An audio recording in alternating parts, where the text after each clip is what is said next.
एक राजा था जिसकी 4 पत्नियां थी। वो राजा अपने चारों पत्नियों से प्यार तो करता था, लेकिन चौथी पत्नी को सबसे ज्यादा प्यार करता था। हमेशा उसके लिए कुछ उपहार लाता, उसकी खुशी का पूरा ध्यान रखता, महंगे महंगे तोहफे देते रहता। साम्राज्य में सबसे बेहतरीन चीजें वो उस चौथी पत्नी को दे दिया करता था।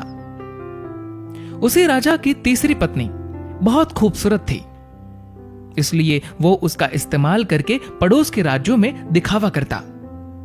वो उससे सिर्फ इसलिए प्यार करता था क्योंकि उसकी मदद से वो पड़ोस के राज्यों के राजाओं को जलाता रहता था। उसी राजा की जो दूसरी नंबर की पत्नी थी, वो बहुत अच्छी थी, शांत स्वभाव वाली थी और गुणों से संपूर्ण थी। जब भी राजा को अपने राज्य में कोई बड़ी समस्या का सामना करना पड़ता था या कोई बड़ी मुसीबत में होता और उसे फैसले लेने में दिक्कत होती, तब वो राजा दूसरी नंबर की पत्नी के पास जाता और वो इतनी बुद्धिमान थी कि बहुत आसानी से राजा की बड़ी से बड़ी समस्या का हल बताकर राजा को खुश कर देती। अब राजा की जो पहले नंबर की पत्नी थी, वो बहुत वफादार, बहुत ही ईमानदार थी। वो हमेशा राजा की सेहत का ध्यान रखती, राजा की संपत्ति की रक्षा करती और हमेशा उसको राजा के सेहत की फिक्र रहती। लेकिन राजा इस पत्नी के मामले में बहुत ही नादान था। राजा इस पहली पत्नी को शायद ही कभी नोटिस भी करता। प्रेम तो बहुत दूर की बात, पूरे दिन में शायद ही एक बार भी इस पत्नी का ध्यान भी आता। एक दिन राजा बीमार पड़ गया, इतना बीमार कि उसे यह एहसास हो गया था कि वो अब हमेशा के लिए इस दुनिया से विदा होने वाला है। उसे भनक लग गई थी कि किसी भी वक्त उसकी मृत्यु हो सकती है।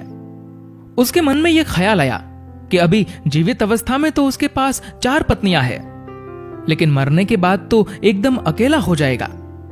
उसने अपने चौथे नंबर की पत्नी को बुलाया और पूछा कि मैंने तुम्हें सबसे ज्यादा प्यार दिया, अब मैं मरने वाला हूं, तो क्या तुम मेरे साथ आ सकती हो और मृत्यु के बाद भी मेरे साथ रह सकती हो? चौथी पत्नी बिना एक भी शब्द बोले राजा से दूर चली गई। राजा को उसका यह रूप देखकर बहुत दुख हुआ।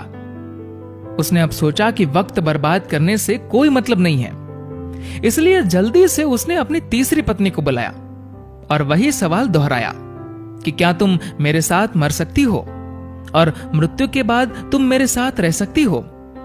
तीसरी पत्नी ने भी सीधा मना कर दिया, ये कहकर कि जिंदगी बहुत अच्छी है और तुम्हारे मरने के बाद मैं किसी और से शादी कर लूंगी। जब ये शब्द तीसरी पत्नी से सुने तो राजा का हृदय एकदम से टूट गया। अब बिना देर किए उसने अपनी दूसरी पत्नी को बुलाया और वही सवाल दोहराया। राजा ने सोचा, अभी तक हर समस्या का समाधान इस दूसरी पत्नी ने किया है, तो इसका भी हल उसके पास जरूर होगा। लेकिन राजा को इस बार भी निराशा ही हाथ लगी। इस पत्नी ने कह दिया कि माफ करना, क्योंकि इस बार मैं आपकी कोई मदद नहीं कर सकती। राजा पूरी तरह से टूट गया। फिर बाहर से एक आवाज आई कि मैं तुम्हारे साथ चलूंगी, चाहे तुम जहां भी जाओ मैं साथ दूंगी। राजा ने आंखों में आंसुओं के साथ नजरें उठाई और देखा तो ये पहली पत्नी थी। ये पहली पत्नी बहुत बीमार और दुखी दिख रही थी। राजा ने कहा, शायद मुझे तुम्हारी देखभाल ठीक से करनी चाहिए थी, मैंने तुम्हारा ध्यान नहीं रखा। जिंदगी का सच यही है, हम सबकी भी 4 पत्नियां हैं। चौथी पत्नी है हमारा शरीर। पूरी जिंदगी सजाकर रखते हैं, लेकिन मृत्यु पर यह हमें छोड़ देता है। तीसरी पत्नी है हमारी संपत्ति और हमारा पद। जब हम मरेंगे तो यह सब किसी और के पास चला जाएगा। दूसरी पत्नी है हमारा परिवार, हमारे दोस्त, हमारे रिश्तेदार। चाहे वो हमसे कितना भी प्यार क्यों ना करते हो, लेकिन मृत्यु पर वो सिर्फ श्मशान तक साथ देंगे। और अंत में हमारी पहली पत्नी है हमारी आत्मा। शरीर, संपत्ति, सुख सुविधा में हमेशा हम हमारी आत्मा को भूल जाते हैं, लेकिन जीवन का कड़वा सच यही है कि सिर्फ और सिर्फ हमारी आत्मा ही हमारे साथ रहेगी। हमने कभी भी आत्मा के कल्याण की चिंता की ही नहीं, जबकि दूसरी चीजों के साथ हमें सबसे ज्यादा हमारी आत्मा की फिक्र करनी चाहिए। अभी वक्त है, अपने आत्मा के लिए समय निकालिए और आत्मा के कल्याण का प्रयास कीजिए, क्योंकि सिर्फ यही आत्मा है जो हमेशा हमारे साथ रहेगी।